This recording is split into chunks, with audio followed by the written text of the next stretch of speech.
Hi hello friends, ಎಲ್ಲರಿಗೂ ನಮಸ್ಕಾರ. ರೇಖಾ ಅಡುಗೆ ಚಾನಲ್ಗೆ ಸ್ವಾಗತ. ಇವತ್ತು ಬಂದ್ಬಿಟ್ಟು ಮೇಕೆ ಮಟನ್ದು ಬೋಟಿ ಗೊಜ್ಜು ಮಾಡೋದು ತೋರಿಸ್ಕೊಡ್ತಾ ಇದ್ದೀನಿ. ಆಲ್ರೆಡಿ ಬೋಟಿ ಗೊಜ್ಜು ರೆಸಿಪಿ ತೋರಿಸಿದ್ದೀನಿ. ಇವತ್ತು ಮಾಡೋದು ತುಂಬಾ ಡಿಫ್ರೆಂಟಾಗಿ, ಒಂದು ಸಿಂಪಲ್ಲಾಗಿ ನೀವು ಹೋಟೆಲಲ್ಲಿ ತಿಂದಿದ್ರೆ ಅದೇ ಥರನೇ ಮನೆಯಲ್ಲಿ ಕೂಡ ಮಾಡ್ಕೊಬೋದು. ಅದೇ ಟೇಸ್ಟಲ್ಲಿ ನಿಮಗೆ ತೋರಿಸ್ಕೊಡ್ತಾ ಇದ್ದೀನಿ. ಖಂಡಿತ ಇವತ್ತಿನ ರೆಸಿಪಿ ನಿಮ್ಗೆ ಇಷ್ಟ ಆಗುತ್ತೆ. ಇಷ್ಟ ಆಯ್ತು ಅಂದರೆ ಒಂದು ಲೈಕ್ ಮಾಡಿ, ಶೇರ್ ಮಾಡಿ, ರೇಖಾ ಅಡುಗೆ ಚಾನಲ್ನ ಸಬ್ಸ್ಕ್ರೈಬ್ ಮಾಡ್ಕೊಳ್ಳಿ. ಬನ್ನಿ ಇವಾಗ ಈ ಬೋಟಿ ಗೊಜ್ಜು ಯಾವ ರೀತಿ ಮಾಡೋದಂತ ನೋಡ್ಕೊಬರೋಣ.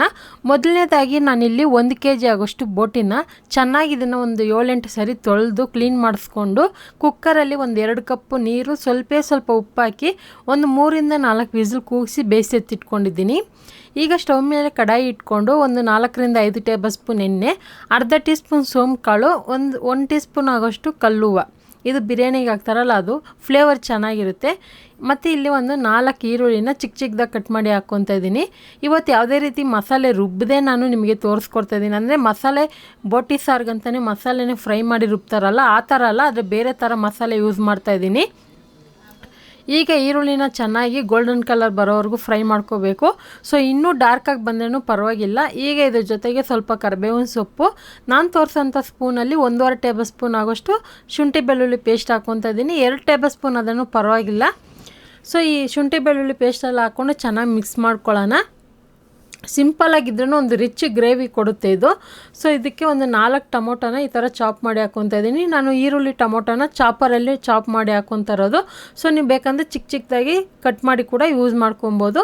ಈಗ ಇದೆಲ್ಲ ಹಾಕ್ಕೊಂಡು ಚೆನ್ನಾಗಿ ಮಿಕ್ಸ್ ಮಾಡ್ಕೊಳ್ಳೋಣ. ಟೊಮೊಟೊ ಸ್ವಲ್ಪ ನೋಡಿ ಗೊಜ್ಜು ಥರ ಆಗಿ ಎಣ್ಣೆ ಬಿಡಬೇಕು. ಅದಕ್ಕೆ ಸ್ವಲ್ಪ ರುಚಿಗೆ ತಕ್ಕಷ್ಟು ಉಪ್ಪು ಹಾಕ್ಕೊತಾ ಇದ್ದೀನಿ. ಉಪ್ಪು ನೋಡ್ಕೊಂಡು ಹಾಕ್ಕೊಳ್ಳೋಣ, ಯಾಕಂದರೆ ಬೋಟಿ ಬೇಯಿಸೋವಾಗೂ ನಾನು ಹಾಕ್ಕೊಂಡಿದ್ದೆ. ಸೊ ಇವಾಗ ನೋಡ್ತಾ ಇರ್ಬೋದು ಚೆನ್ನಾಗಿ ಫ್ರೈ ಆಗೋಕ್ಕೆ ಒಂದು 2-3 ನಿಮಿಷ ತೊಗೊಂಡಿದೆ ಇದು. ಸೊ ಇವಾಗ ನೋಡಿ ಚೆನ್ನಾಗಿ ಫ್ರೈ ಆಗಿ ಎಣ್ಣೆ ಬಿಟ್ಟಿದೆ ಅಲ್ವಾ. ಇವಾಗ ನಾನು ಇದಕ್ಕೆ ಒಂದು ಅರ್ಧ ಟೀ ಸ್ಪೂನ್ ಅರಿಶಿನ ಪುಡಿ ಹಾಕ್ಕೊತಾ ಇದ್ದೀನಿ. ಮತ್ತು ಒಂದು 2.5 ಟೇಬಲ್ ಸ್ಪೂನ್ ಆಗೋಷ್ಟು ಧನಿಯಾ ಪೌಡರ್ ಯಾವ ರೀತಿ ಮಾಡೋದಂತ ತೋರಿಸಿದ್ದೀನಿ. 1 ಟೇಬಲ್ ಸ್ಪೂನ್ ಖಾರದ ಪುಡಿ, ನಾನು ಮನೇಲಿ ರೆಗ್ಯುಲರಾಗಿ ಮನೆಯಲ್ಲಿ ಅಂತಲೇ ರುಬ್ಬಿಸ್ಕೊತೀನಿ ಖಾರದ ಪುಡಿ, ಧನಿಯಾ ಪುಡಿ ಅದನ್ನೇ ಯೂಸ್ ಮಾಡ್ತಾ ಇರೋದು. ಒಂದು ಅರ್ಧ ಟೇಬಲ್ ಸ್ಪೂನ್ ಗರಂ ಮಸಾಲ ಹಾಕ್ಕೊತಾ ಇದ್ದೀನಿ. ಇದೆಲ್ಲ ಹಾಕ್ಕೊಂಡು ಚೆನ್ನಾಗಿ ಮಿಕ್ಸ್ ಮಾಡ್ಕೊಳ್ಳೋಣ. ಸೊ ನಿಮಗೆಲ್ಲ ಸ್ಪೈಸಸ್ಸು ಮನೇಲಿ ಯಾವ ರೀತಿ ಮಾಡೋದಂತ ತೋರಿಸಿದ್ದೀನಿ. ಖಾರದ ಪುಡಿ, ಧನಿಯಾ ಪುಡಿ, ಗರಂ ಮಸಾಲ ಅದೆಲ್ಲ ನೀವು ಒಂದ್ಸರಿ ಚೆಕ್ ಮಾಡಿ. ಈಗ ಇದಕ್ಕೆ ಬೋಟಿ ಬೇಯಿಸಿರೋಂಥ ನೀರು ಹಾಕ್ಕೊತಾ ಇದ್ದೀನಿ. ಒಂದು ಸೌಟ್ ಆಗೋಷ್ಟು ಹಾಕ್ಕೊಂಡು ಚೆನ್ನಾಗಿ ಇದನ್ನು ಒಂದೇ 1 ನಿಮಿಷ ಫ್ರೈ ಮಾಡ್ಕೊಳ್ಳೋಣ. ಆ ಸ್ಪೈಸಸಲ್ಲಿರೋಂಥ ಹಸಿ ಘಾಟೆಲ್ಲ ಹೋಗಬೇಕು. ಈ ಥರ ಚೆನ್ನಾಗಿ ಕಲರ್ ಕೂಡ ಚೇಂಜ್ ಆಗಬೇಕು. ಇವಾಗ ಬೇಯಿಸಿರೋಂಥ ಬೋಟಿನ ಹಾಕ್ಕೊತಾ ಇದ್ದೀನಿ. ಸ್ವಲ್ಪ ನೀರನ್ನ ಎತ್ತಿಟ್ಟಿದ್ದೀನಿ, ಅದು ಕೊನೆಯಲ್ಲಿ ಹಾಕ್ತೀನಿ. ಯಾಕಂದರೆ ಅದು ನಮಗೆ ಗ್ರೇವಿ ಎಷ್ಟು ಬೇಕೋ ನೋಡಿ ಹಾಕ್ಕೋಬೇಕು. ಅದಕ್ಕೆ ನೀವು ಬೋಟಿ ಬೇಯಿಸೋವಾಗ ನೀರು ಕಡಿಮೆ ಕ್ವಾಂಟಿಟಿ ಹಾಕಿ ಬೇಯಿಸ್ಕೊಳ್ಳಿ. ಇದು ಎಳೆ ಬೋಟಿ ಆಗಿರೋದ್ರಿಂದ ಒಂದು 4 ವಿಸಿಲಿಗೆ ಸಾಫ್ಟಾಗಿ ಬೆಂದ್ಕೊಂಡಿದೆ. ಮತ್ತು ಬೋಟಿ ತಿನ್ನೋದ್ರಿಂದನೂ ಆರೋಗ್ಯಕ್ಕೆ ಒಳ್ಳೆಯದು. ಇದು ನಾನ್ ವೆಜ್ ಇಷ್ಟಪಡೋರಿಗೆ ಹೇಳ್ತಾ ಇದ್ದೀನಿ. ಸೊ ಯಾಕಂದರೆ ಕರ್ಲಿಗೆ ಸಂಬಂಧಪಟ್ಟಿದ್ದು, ಅಂದರೆ ಹೊಟ್ಟೆಗೆ ಸಂಬಂಧಪಟ್ಟಿದ್ದಂಥ ಎಲ್ಲ ಕಾಯಿಲೆಗೂ ಈ ಬೋಟಿ ತುಂಬಾ ಒಳ್ಳೆಯದು, ಚೆನ್ನಾಗಿ ಕೆಲಸ ಮಾಡುತ್ತೆ. ಸೊ ಏನಾದರೂ ಹೊಟ್ಟೆಲಿ ಹುಣ್ಣಾಗಿದ್ದರೆ, ಬೇರೆ ಥರ ಪ್ರಾಬ್ಲಮ್ ಇದೆ, ಅದೆಲ್ಲ ಕ್ಯೂರ್ ಮಾಡುತ್ತೆ ಇದು. ಸೊ ವರ್ಷದಲ್ಲಿ ನೀವು ಒಂದ್ಸರಿ ಅಲ್ಲ, ಒಂದು ತಿಂಗ್ಳಿಗೆ ಒಂದ್ಸರಿ ತಿಂದ್ರೂ ಏನೂ ಆಗೋದಿಲ್ಲ. ಈಗ ಅದನ್ನು ಬೇಯಕ್ಕೆ ಬಿಟ್ಟಿದ್ದೀನಿ. ಸೊ ಬೇಯಷ್ಟರಲ್ಲಿ ಒಂದು ಮಸಾಲೆ ರುಬ್ಕೊಳ್ಳೋಕ್ಕೆ ಒಂದು ಮಿಕ್ಸಿ ಜಾರ್ಗೆ 1 ಇಡಿ ಆಗೋಷ್ಟು ಪುದೀನ, 1 ಇಡಿ ಕೊತ್ತಂಬರಿ ಸೊಪ್ಪು ಹಾಕ್ಕೊತಾ ಇದ್ದೀನಿ. 1 ಟೇಬಲ್ ಸ್ಪೂನ್ ಎಳ್ಳನ್ನ ನಾನು ಒಂದು 10 ನಿಮಿಷ ನೀರಲ್ಲಿ ನೆನೆಯಾಕಿಟ್ಟಿದ್ದೆ. ಸೊ ಗೋಡಂಬಿ, ಗಸಗಸೆ, ಎಳ್ಳು 3 ನೆನೆಯಾಕಿ ಯೂಸ್ ಮಾಡ್ತಾಯಿದ್ದೀನಿ. ಈ ಥರ ಮಿಕ್ಸಿನಲ್ಲಿ ರುಬ್ಬೋದಕ್ಕೆ ಈಸಿ ಆಗಲಿ ಅಂತ ಒಂದು 10 ನಿಮಿಷ ಮುಂಚೆನೇ ನೀರಲ್ಲಿ ನೆನೆಯಾಕಿದ್ದೆ. ಬಿಸಿನೀರಲ್ಲಿ ನೆನೆಸಿದ್ರೆ ಇನ್ನೂ ಸಾಫ್ಟಾಗಿ ರುಬ್ಬುತ್ತೆ. ಸೊ ನೀವು ನಾರ್ಮಲ್ ನೀರಲ್ಲೇ ನೆನೆಯಾಕಿ. ಈಗ ಇದ್ರ ಜೊತೆಗೆ 1 ಟೇಬಲ್ ಸ್ಪೂನ್ ಹುರ್ಗಡ್ಲೆ, ಒಂದು ಅರ್ಧ ಕಪ್ ಆಗೋಷ್ಟು ತೆಂಗಿನಕಾಯಿ ಹಾಕಿ ಇದನ್ನು ರುಬ್ಕೊಂಡ್ಬಿಡ್ತೀನಿ. ಇದು 1 kgಗಲ್ಲ, ನೀವು ಬೇಕಂದರೆ 1.5 kg ಗ್ರೇವಿ ಮಾಡೋದಾದ್ರೂ ಇಷ್ಟೇ ಮಸಾಲೆ ಹಾಕ್ಕೊಳ್ಳಿ ಸಾಕು. ಈಗ ನೋಡಿ ಇದನ್ನು ಒಂದು 5 ನಿಮಿಷ ನಾನು ಹಾಗೆ ಮೀಡಿಯಮ್ ಫ್ಲೇಮಲ್ಲಿ ಚೆನ್ನಾಗಿ ಫ್ರೈ ಮಾಡ್ಕೊತಾ ಇದ್ದೆ. ಇವಾಗ ರುಬ್ಬಿರೋಂಥ ಪೇಸ್ಟ್ ಹಾಕ್ಕೊತಾ ಇದ್ದೀನಿ. ಇದನ್ನು ನಾವು 2 ಥರ ಇದನ್ನು ಈ ರೆಸಿಪಿನ ಮಾಡ್ಕೋಬೋದು. ಯಾವ ರೀತಿ ಅಂದರೆ, ಇವಾಗ ನಾನು ಬೋಟಿ ಗೊಜ್ಜು ಮಾಡ್ತಾಯಿದ್ದೀನಲ್ವ, ಸೊ ಇದನ್ನು ನಾನು ಗ್ರೇವಿ ಥರ ಮಾಡ್ತಾಯಿದ್ದೀನಿ. ಅಥವಾ ನೀವು ಜಾಸ್ತಿ ಜನ ಇದ್ದಾರೆ, ಅದಕ್ಕೆ ಮುದ್ದೆಗೆ, ರೈಸ್ಗೆಲ್ಲ ಬೇಕು ಅಂದರೆ ಇದಕ್ಕೆ ಎಕ್ಸ್ಟ್ರಾ ಒಂದು 2-3 ಕಪ್ ನೀರು ಹಾಕಿ ಚೆನ್ನಾಗಿ ಕುದಿಸಿದ್ರೆ ಬೋಟಿ ಸಾರು ಆಗುತ್ತೆ. ನಿಮಗೆ ಬೋಟಿ ಸಾರು ಟೇಸ್ಟ್ ಒಂದೇ ಥರನೇ ಬರುತ್ತೆ, ಬೋಟಿ ಗೊಜ್ಜು ಒಂದೇ ಥರ ಬರುತ್ತೆ.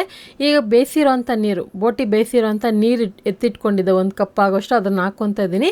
ಯಾಕಂದರೆ ನಾನು ಡ್ರೈ ಚಪಾತಿ, ರೋಟಿಗೆ ಆಗಲಿ ಅಂತ ಈ ಥರ ಬೋಟಿ ಗೊಜ್ಜು ಮಾಡ್ತಾ ಇರೋದು. ಮಧ್ಯಾಹ್ನಕ್ಕೆ ರೋಟಿಗೆ ಮಾಡ್ತಾಯಿದ್ದೀನಿ, ರಾತ್ರಿಗೆ ಮುದ್ದೆಗೆ, ರೈಸಿಗೆ ಇದಕ್ಕೆ ಸ್ವಲ್ಪ ನೀರು ಹಾಕಿ ಕುದಿಸ್ಕೊಂಡ್ರೆ ನಮಗೆ ಬೋಟಿ ಸಾರು ಆಗುತ್ತೆ. ಸೊ ಎರಡಕ್ಕೂ ಆಗೋ ಥರ ನಾನು ತೋರಿಸ್ತಾ ಇರೋದು. ಈಗ ನೋಡಿ ನೀರೆಲ್ಲ ಹಾಕಿದ ಮೇಲೆ ಚೆನ್ನಾಗಿ ಒಂದು 5-6 ನಿಮಿಷ ಕುದಿಯೋದಕ್ಕೆ ಬಿಟ್ಟಿದೆ. ಸೊ ಇವಾಗ ನಮಗೆ ಬೇಕಾಗಿರೋಂಥ ಇದು ಬೋಟಿ ಗೊಜ್ಜು ರೆಡಿಯಾಗಿದೆ. ಸೊ ಕೊನೆಯಲ್ಲಿ ಇದಕ್ಕೆ ಒಂದು ಅರ್ಧ ಟೇಬಲ್ ಸ್ಪೂನ್ ಆಗೋಷ್ಟು ಮಟನ್ ಮಸಾಲ ಪೌಡರ್ ಹಾಕ್ಕೊತಾ ಇದ್ದೀನಿ.